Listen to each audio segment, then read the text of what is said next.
Benda, benda.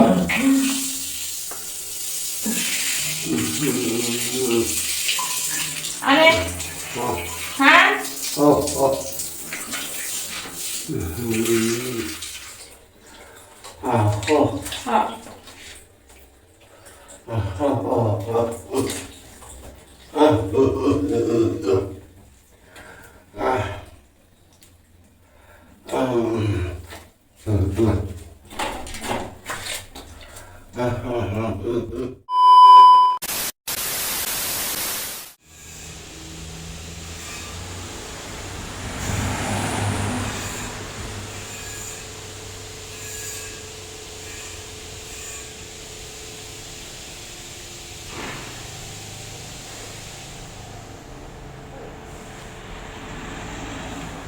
Hai guys, assalamualaikum warahmatullahi wabarakatuh. Dan kembali lagi dengan YouTube channel aku, Nifka Cahyo 88. Nah guys, aku sekarang lagi ada di halaman belakang. Kayak biasanya kalau sore hari ini lagi nungguin mobil sampah datang. Dan ini sekarang di Taiwan lagi pukul 4 sore lebih 11 menit ya guys ya. Jadi kemungkinan 20 menit lagi mobil sampahnya datang. Sambil ngisis-ngisis karena aku baru aja kelar bantuin kakek aku mandi ya guys ya. Hari ini kakek ada jadwal mandi karena kakek bilang besok itu dingin banget. Mulai nanti malam ini jam 11 malam tuh udah mulai dingin karena kemarin di berita juga udah ada pemberitahuan ya, katanya kalau mulai malam ini jam 11 malam itu untunya suhunya itu bisa mencapai 9 derajat Celcius guys. Coba kalian bisa bayangin ya gimana dinginnya 9 derajat Celcius. Kalau hari ini tuh sekitaran 21, 22 karena hari ini dari pagi tuh cuaca lumayan panas ya guys ya. Rambut aku berantakan, aku belum sempat sisiran, sorry guys, aku juga belum mandi ini. Rencananya nanti habis buang sampah, aktivitas kayak biasanya setelah buang sampah lanjut masak, setelah masak makan sekitaran jam 7, jam 8 aku baru mandi. Jadi di Taiwan itu dalam satu hari mandinya 1 kali. Tapi kalau kakek nggak setiap hari mandi ya, kakek itu mandinya biasa 3 hari sekali, biasa 2 hari sekali, biasanya 4 hari juga sekali guys. Kalau musim dingin gini 1 minggu cuma 3 kali. Lihat primbon juga guys, soalnya kakek kalau mandi itu harus lihat primbon ya. Katanya kalau primbonnya seandainya hari ini nggak bagus primbonnya ya hari ini nggak mandi. Kalau besoknya lagi masih nggak bagus ya nggak mandi. Kalau dalam 1 minggu primbon nggak bagus pun ya kakek nggak mandi, mungkin cuma lap-lap badan, cuma cuci muka doang gitu ya guys ya. Dan hari ini primbonnya tuh kata kakek hari ini hari baik lah ya. Jadi mandinya setelah jam 12 antara jam 1 sampai jam 5 sore. Dan tadi aku jam 3 kurang 10 menit udah bangun. Habis itu ngangkatin jemuran jam setengah 4 kakek mandi, aku disuruh bantuin di kamar mandi guys. Nah ini aku nungguin teman aku bentar lagi datang ya. Biasanya kita bertiga buang sampahnya. Ini berhubung meme teman aku satunya itu masih covid, belum selesai. Ini hari ke-8 jadi belum boleh keluar, masih di karantina mandiri di rumah. Ini lagi nungguin Cece, mungkin Cece bentar lagi datang. Dan ada kabar baik juga. Mulai di Taiwan, mulai awal bulan Desember, tanggal 1 Desember 2022, pemerintah Taiwan sudah mengkonfirmasi istilahnya ya, kalau negara Taiwan itu keluar rumah itu sudah bisa tidak menggunakan masker. Tapi buat aku tuh pakai masker atau enggak itu sama aja. Tapi aku sekarang itu saking lamanya aku pakai masker kemana-mana ya, udah 2 tahunan lebih ya guys. Jadi kalau keluar rumah nggak pakai masker tuh kayak ada yang kurang gitulah, istilahnya tuh kayak ada yang miss. Jadi udah terbiasa pakai masker, sekarang kemana-mana nggak usah pakai masker. Jadi kalau nggak pakai masker tuh kayak ada yang kurang, kayak ada sesuatu yang janggal gitu guys. Jadi aku kemana-mana aku usahain pakai masker lah, soalnya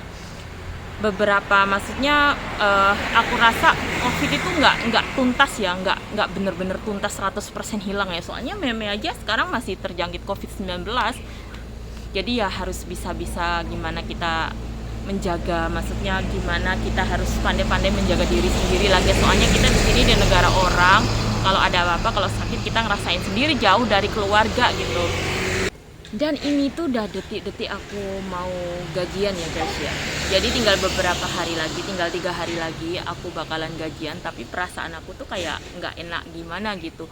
Biasanya orang kalau mau nerima gaji tuh semangat, bahagia. Tapi beda dengan aku. Aku biasanya sih semangat, bahagia juga pas dulu jaga nenek ya. Pas nenek masih ada, dulu pas detik-detik mau terima gaji tuh aku bener-bener yang semangat gitu. Terus bahagia karena mau upah apa ya, mau mendapatkan hak. Kalau gaji itu kan hak kita, upah kita, jadi semangat.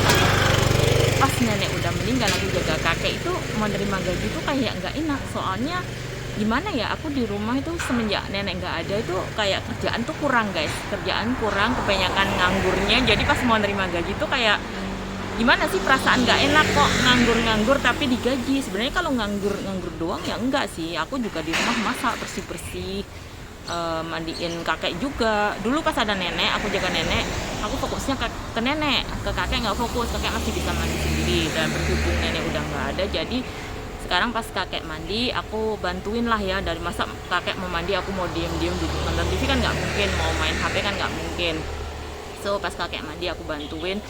Habis itu selesai buang sampah, habis buang sampah nanti mau masak, makan, bersih-bersih, tidur, cuman gitu doang. Jadi akhirnya aku bosan. Tapi untungnya sejak awal aku ditawarin sama majikan disuruh jaga kakek, aku tuh udah nolak guys. Aku udah kayaknya ini kalau aku di sini terus kayak lebih ke nggak ada kerjaan, aku nggak enak. Ternyata bener, aku udah rasain di sini setelah kepergian nenek itu udah sekitaran hampir sekarang bulan 11, nenek itu meninggal bulan 10 tanggal 10. Oh udah 1,5 bulan ya setelah semenjak kepergian nenek itu aku ngerasa kalau di rumah memang kayak nggak ada kerjaan gitu. Jadi ya keputusan aku untuk pindah majikan itu aku rasa tepat ya, nggak salah guys. Aku nggak salah ngambil keputusan. Jadi ini tinggal nunggu pembantu baru yang dari Indonesia datang. Nanti kalau dia udah datang aku pergi. Tapi seandainya dalam bulan 1 tanggal 2 ya, pembantu baru belum datang pun aku sama agent bakalan dijemput, karena waktu aku di sini cuman sampai 3 bulan, maksimal tuh 3 bulan ya. Setelah majikan meninggal, TKW itu masih dikasih waktu selama 3 bulan untuk tetap di rumah majikan lama, nggak boleh lebih dari itu. Kalau lebih dari itu kayak gimana ya, istilahnya nggak boleh melebihi batas lah guys. Aku kurang paham, tapi agensi yang ngomong kayak gitu guys. Nah itu temen aku datang. Nah ini temen aku datang guys, si seksi. Hai. Hilang. Nah ini cuaca hari ini tuh lagi panas banget beb. Nah jadi kalau temenku yang barusan itu dia tuh jaga dalam satu rumah itu jaga 2 orang ya, kakek sama nenek. Tapi kakek sama neneknya itu masih sehat guys. Jadi dalam rumah itu 3 orang. Cece-nya itu satu, kakeknya sama neneknya. Kalau Sabtu Minggu anak-anaknya tuh pada ngumpul. Nanti kalau Minggu malam pulang bertiga lagi. Dan di rumah itu nyantai gitu guys. Itu tugasnya cuma nemenin, habis itu masak-masak, habis itu bersih-bersih, cuman gitu-gitu doang. Jadi kebanyakan orang tua di Taiwan itu, sebentar, ada mobil lewat.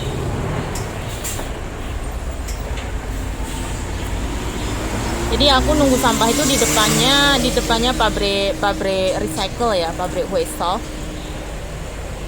Nah itu tuh yang nyetir tuh orang Vietnam guys, orang Vietnam kerja di Taiwan, sama kayak TKI, tenaga kerja dari Indonesia gitu.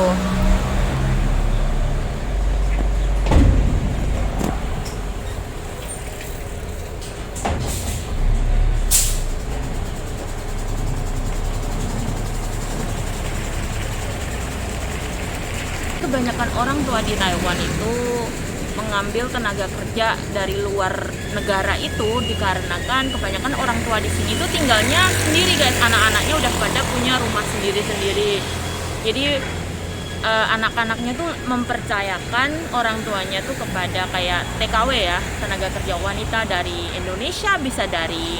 Jadi Taiwan itu ada yang dari Indonesia, Filipina, Vietnam, sama Thailand guys.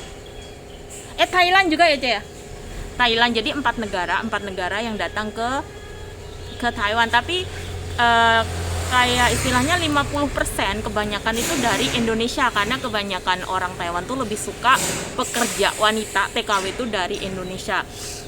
Indonesia tuh 50%, terus yang 50% tuh dibagi 3 negara antara Filipina, Thailand sama Thailand sama Vietnam. Soalnya orang Taiwan tuh bilang kalau TKW yang dari Indonesia itu rajin. Selain TKW dari Indonesia itu bisa masak, terus bisa jaga merawat pasien, dia juga mau bersih-bersih, beda sama 3 negara itu. Katanya kalau 3 negara antara Filipina, Vietnam sama Thailand itu kalau jaga pasien, kalau udah tugasnya kerjaannya jaga pasien, ya udah jaga pasien, yang lain tuh nggak mau nyentuh gitu guys, kayak bersih rumah dia nggak mau, masak nggak mau, katanya bukan tugasnya. Tugas dia itu merawat pasien, jadi yang lain bukan tugas aku, dan gajinya pun sama. Nah, kenapa itu orang-orang Taiwan lebih memilih TKW dari Indonesia? Katanya TKW dari Indonesia tuh manut-manut guys, dan orang sini itu kalau ada TKW-nya manut tuh malah kayak diperbudak gitu. Jadi seandainya aku tuh mau disuruh apa-apa iya, malah nanti majikannya itu kayak ini pembantuku ini disuruh apa-apa mau deh, bukannya dihargain, malah kayak diperbudak gitu guys. Jadi buat kalian yang baru proses mau ke Taiwan itu, saran dari aku tuh jangan terlalu manut sama majikan biar kalian nggak diperbudak. Juga jangan terlalu bangkang ya, majikan juga nggak terlalu suka sama TKW yang bangkang guys. So guys, jadi aku akhiri vlog aku sampai di sini. Thank you buat kalian udah klik video ini, dan buat kalian belum subscribe channel aku, bantu subscribe, like, comment, dan share. Thank you and see you the next video. Bye bye. 5 menit lagi mobil sampah di tempatku datang dan aku mau buang sampah. Setelah itu mau lanjut masak, dan ketemu lagi besok guys. Thank you. Bye bye. Assalamualaikum warahmatullahi wabarakatuh.